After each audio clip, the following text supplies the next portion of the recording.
ज्या नामी पृथ्वी समूळ तरली ते नाम वाची वसु. ज्या रूपे सागरात मजा समजली ते रूप ध्यानी वसु.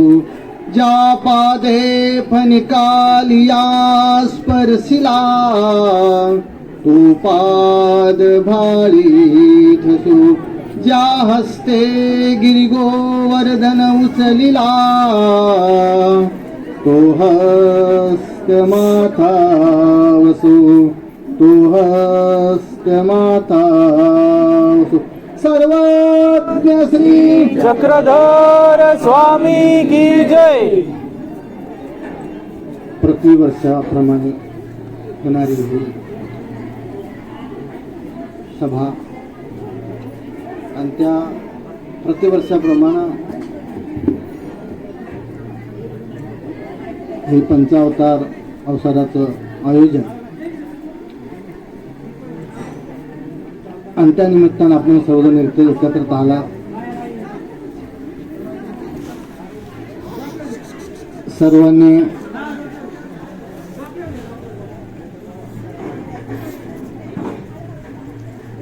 आता माझ्याकडे वेळ खूप कमी आहे.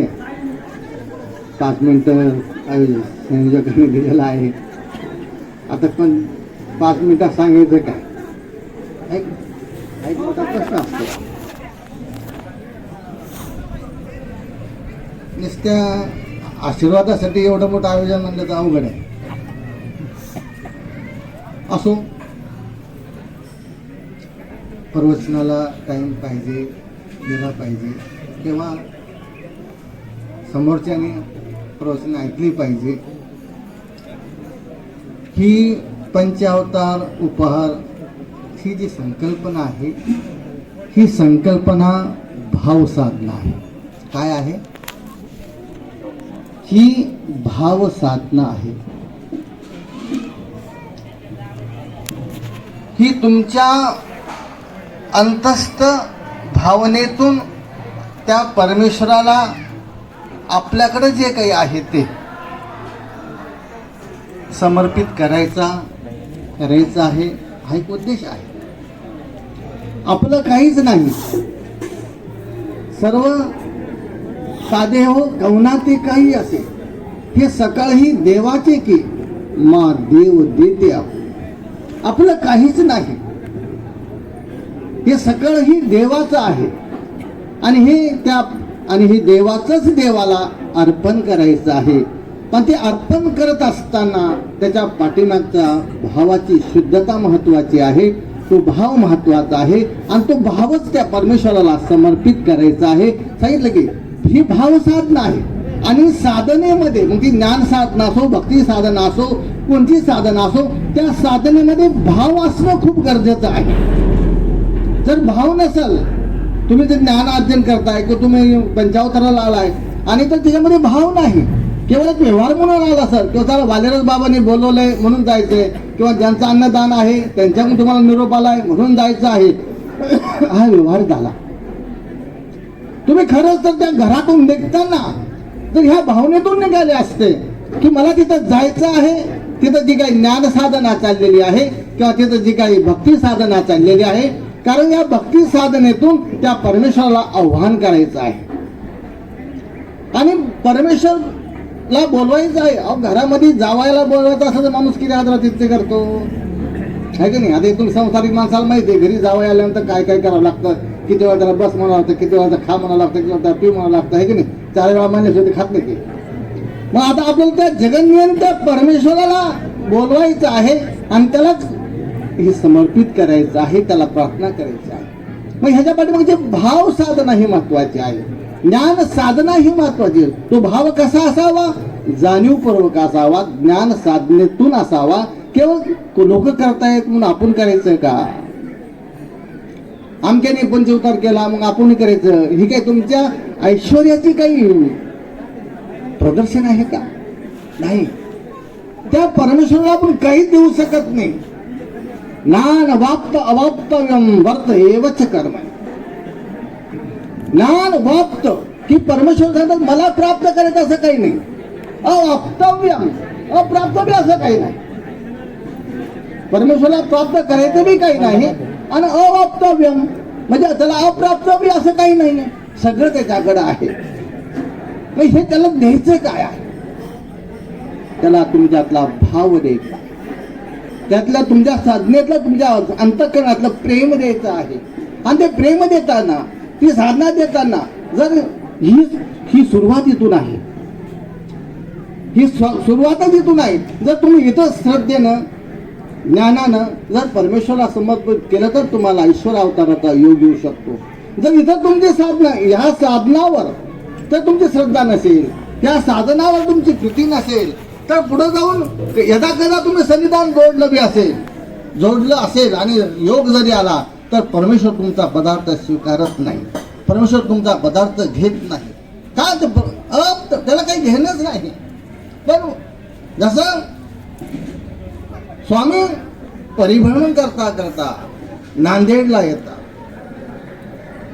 नांदेडला आल्यानंतर त्या ब्राह्मणाच्या द्वारामध्ये उभे राहतात आणि भिक्षा शब्दाचा उच्चार करतात. आणि तो भिक्षा म्हणल्याबरोबर तो ब्राह्मण बाहेर येतो आणि तो स्वामींकडे पाहतो आणि म्हणतो अरे काय एवढा हट्टा करता दिसतो, भिक्षा मागून घालण्यापेक्षा काम करून का खात नाही?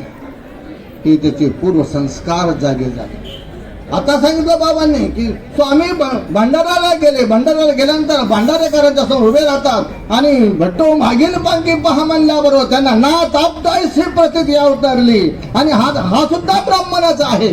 पण ह्याला स्वामीकडे पाहिल्यानंतर असं वाटलं की बाबा तू काम करून का खात नाही? असा भेद का झाला ना? पूर्व जन्मामध्ये त्यांनी त्या शास्त्राला, त्या देवाला, त्या साधनाला जन्म दिलेला आहे, अभ्यासलेला आहे. ह्याने सन्निधान जोडलं, ह्याने दर्शनाचा योग जोडला. पण योग जोडत असताना आता इथं ज्ञानसभा चाललेली आहे.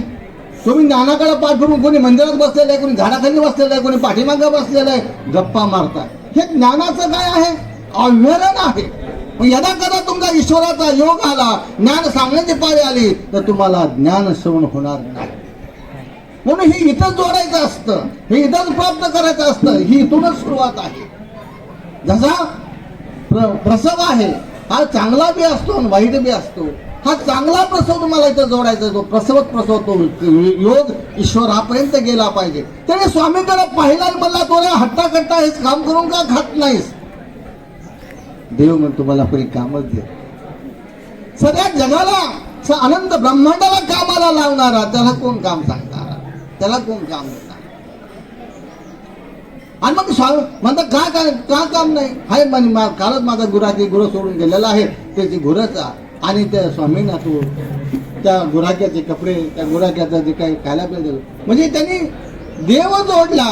पण देव जोडत असताना द्यायचं काय? काही वेळा माणसाकडे खूप काही असतं. मग साधू आला की माणूस एखादी मळकी चळकी नोट काढतो, है की नाही? देवाला वाहताना फाटलेली दोन नोट जोडलेली, चिकटपट्टी लावलेली ती वाहतो. सुपारी देताना हळूच एखादी बारीक सुपारी काढणार, त्याला देवविडा म्हणतात. देवाला जाताना आपण काय करतो? भावना. हा जर भाव तुमच्या मनात असेल, देवविडा वाहिचा भाव असेल, तर तुम्ही चांगल्या फळाची अपेक्षा कसं करता? काय पेरता याला महत्व आहे ना. साधूला काय देता? साधू काय तुमच्या पैशाचा मुका आहे का? आणि ज्याने हे केस त्या देवाला देऊन टाकले.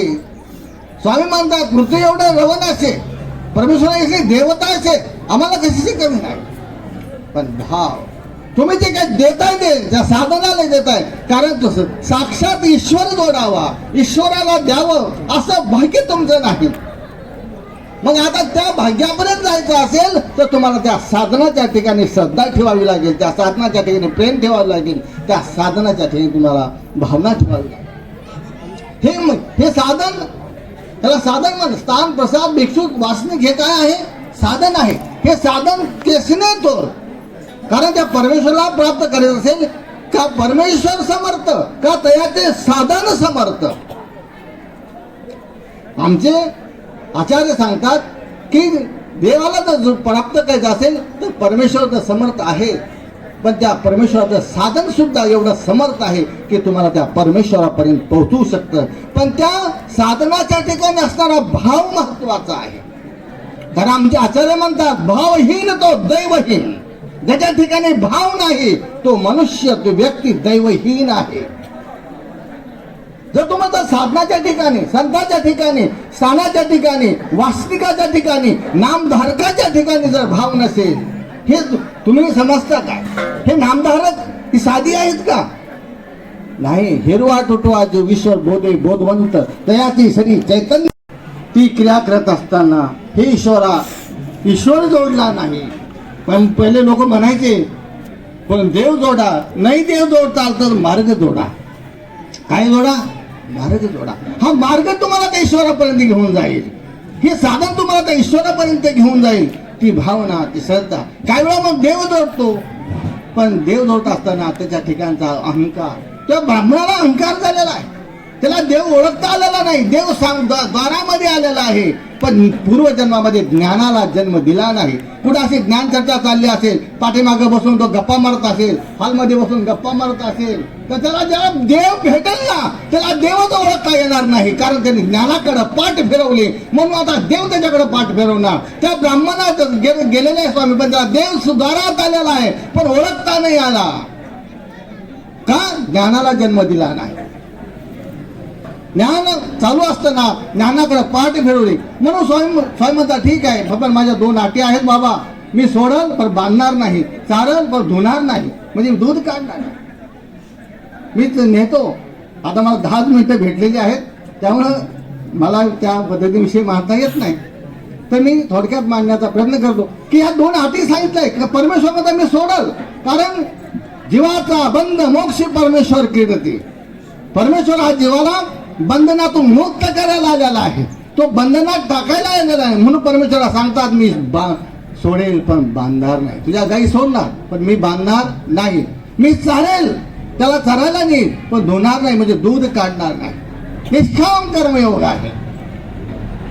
आपण आता गाय घेताना बघतो किती लिटर दूध देते, 10 लिटर देते का 15 लिटर. आपण घेताना सुद्धा विचार करतो भगवंत मला त्याशी काही घेणं नाही. तुम्ही कर्म करा, फळ देणारा तो आहे. कर्मण्येवाधिकार असते माफलेषु कदाचन. ती कर्म तुम्ही करा, तो देणार आहे. मग परमेश्वराने दोन्ही भाव इथं नाकारलेले आहेत किंवा मी हे काहीच करणार नाही. आणि मग ते गाई घेऊन जातात, चारतात, आणतात दूध. पहिल्या दिवशी दूध वाढलं, सगळं वाढलं. अरे गोरखी चांगला आहे म्हणला. आणि स्वामी तर जायचे आणि तो गोरक्षण नावाचा जो आजबी खडक आहे त्या खडकावर स्वामी बसायचे आणि आजूबाजूला त्याच्या त्या गायी बसायच्या आणि स्वामींची श्रीमूर्ती अवलोकन करायच्या. अवलोकन करत असताना त्या तृप्त व्हायच्या आणि त्यांचं ते, कारण ईश्वर भेटल्यानंतर, ईश्वरला पाहिल्यानंतर जगात तहानभूक राहतच नाही माणसाला. आणि मग आणि काही गुराखी त्याची चाड्या करायला लागल्या. अरे तुझा गुराखी कसा ठेवला, तो पाणी पाजत नाही, तो तारत नाही, काही नाही, खडका जाऊन बसतो. ह्याला असं वाटलं हे लोक माझ्या गुराखी ठेवण्याचं काही मुद्दाम बदनामी करतात की काय. कोणी एकदा पाहायला आला आणि पाहिल्यानंतर त्याने चोरून पाहतो, आडोशानं पाहतो आणि पाहिल्याबरोबर त्याच्या लक्षात येतं की ज्याला जाणीव होती की अरे मी ज्याला गुराखी म्हणून ठेवलाय तो साक्षात श्रीकृष्ण आहे. श्रीकृष्ण आहे, हो हो, साक्षात श्रीकृष्ण आहे. त्या गोकुळामध्ये ज्या गायींची जी काही अपूर्णता राहिली होती ती आज इथं पूर्णता होत आहे. आणि मग त्यांनी स्वतःला खोचलं. मला सांगा मी किसरा पापी आहे, मी माझ्या दारात देव आला पण मला ओळखता आला नाही. आता मी म्हणतो घरी जाईन, माझ्या बायकोला सांग, ब्राह्मणाला सांग, अगं ज्याला आपण गुरखाय म्हणतो तो साक्षात श्रीकृष्ण. एक आता घरी आल्यानंतर एक चरण तू धर, एक चरण मी धर, त्याच्या माफी मागू आपण. पण त्या दिवशी देवाने काय केलं, त्या गायी शहरामध्ये गावामध्ये सोडल्या आणि देव बाहेरच्या बाहेर घेऊन गेले. म्हणून ना घरी येऊन गायी राखिल्या परी मी तुझ ओळखले नाही, परी मी तुझ ओळखले नाही. म्हणतो घरी येऊन माझ्या हे परमेश्वरा तू गायी राखल्यास पण मला तुला ओळखता आलं नाही. का ओळखता आलं नाही ना? आपण ज्यावेळेस ही ज्ञान सभा ज्ञान सतत चालत असतात कधीतरी त्यावेळेस आपण त्याच्याकडे पाठ फिरवतो आणि ती पाठ फिरवल्यामुळं जेव्हा साक्षात परमेश्वराची भेट होते तर आपल्याला देव ओळखता येत नाही. जर तुम्हाला असं वाटत असेल देव भेटावा, देव ओळखता यावा, तर कुठेही गेलं, कोण्याही कार्यक्रमात गेलं तर बाबांनो त्या धर्मसभा अटेंड करत जा. येऊन गप्पा मारत बसण्यापेक्षा इकडे तिकडच्या कर्मधाटी म्हणजे प्रपंचाच्या गप्पा मारण्यापेक्षा आपण त्या ज्ञानाचा ज्ञान श्रवणाचा लाभ घेतला पाहिजे. मी परमपूजनीय परमादरणीय परमश्रद्धेय वालेदास बाबांना त्यांच्या कार्यक्रमाच्या अनंत शुभेच्छा देतो. कारण वेळ झालेला आहे, बाबांचं आलं आहे ऑर्डर, तर अनंत शुभेच्छा देऊन असं त्यांच्याकडून धर्मकार्य घडो. त्यांच्या कार्याला अनंत कोटी शुभेच्छा. सर्वज्ञ श्री चक्रधर स्वामी की जय.